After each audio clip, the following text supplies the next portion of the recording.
Hello again. One of the problems with living in the present is that it is very messy and confusing. That's what the present day is like. It's difficult to make sense of what's going on. The past seems to us, by way of contrast and in retrospect, a lot tidier and more straightforward. Wars, for example, begin and end neatly on a certain date and then they end with a clear winner on another date. We subconsciously assume that all those people living in Britain in the summer of 1914 must have realised that the golden age of the Edwardians was about to come to an abrupt halt, because, of course, in hindsight, it was inevitable. We know how the world was reordered in the 1920s, and it seems obvious to us that the society of Edwardian Britain, where women didn't have the parliamentary vote, for instance, was past its sell-by date in 1914 and that great changes were overdue in the social order. On the international scene, Tsarist Russia and the Ottoman Empire were likewise grotesque anachronisms which were about to be swept away by the tide of history. Of course, people living at that time had absolutely no idea of this.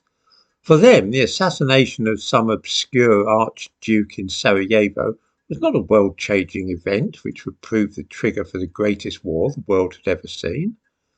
It was just a little news item from abroad which didn't really interest anybody. Those foreigners were always killing each other. This attitude was maintained through July of that year. The Archduke was assassinated on June the 28th, and during July all sorts of things happened abroad which most people took little notice of. There was a lot of angry sabre rattling in Berlin and Vienna, but obviously nobody really wanted a war, and Europe had pretty well been at peace since the Battle of Waterloo, 100 years earlier. A war in Europe wasn't really on the cards. The frantic diplomacy of President Biden and British Prime Minister Rishi Sunak looks faintly absurd to many of us. After all, what happened in Israel and is now happening in Gaza is very terrible, but then those excitable folk in the Middle East are always killing each other, aren't they? Things will soon quieten down again, as they always do. Except, of course, that they are not going to this time. The war has not yet begun. All we are seeing at the moment are the opening moves in a geopolitical struggle which will define the century in which we are living. Iran is determined to become the regional superpower, the role which Israel currently occupies, which is why Iran has been developing nuclear weapons, because Israel already has hundreds of nuclear missiles, which they can launch from submarines, missile silos and aircraft. They have the ability to strike in this way literally anywhere in the world. Iran is in effect mobilising at the moment. Cruise missiles are being launched at Israel from Yemen, where an Iranian-backed militia is at work, and an American base in Iraq has been attacked, also by missiles from an Iranian group. In the Gulf, an American warship shot down the missiles fired from Yemen, which means in effect that America is already part of the coming war. When the invasion of Gaza begins, the skirmishing on the Lebanon border will probably turn into a full-scale war. Israel has now ordered the evacuation of Kiryat Shmona because they want the field clear for battle there. But why, you ask, can't Britain simply keep out of this war entirely? Why do we have to go around assuring Israel that we're on their side? What is our Prime Minister doing in Egypt today, and why can't he just focus on the problems in this country? A fair question indeed. The answer is that Sunak, like Biden, does not want to get embroiled in a nuclear war, which is, to be fair, a laudable enough aim. Serious fears have been expressed that Israel might not be able to defeat two enemies at once, and that if a war began on the northern front, combined perhaps with attacks from Syria, then the Israeli army might be overstretched and some territory might fall to invaders. In the event that the existence of the State of Israel were to be threatened, Israel has something called the Samson option. Readers familiar with the Bible will probably remember the story of Samson, of how he had enormous strength because he was a Nazarene, and it wasn't until he fell in love with a Philistine woman and she arranged for his hair to be cut off that he lost his strength. The Philistines then blinded him and kept him in chains for years in Gaza.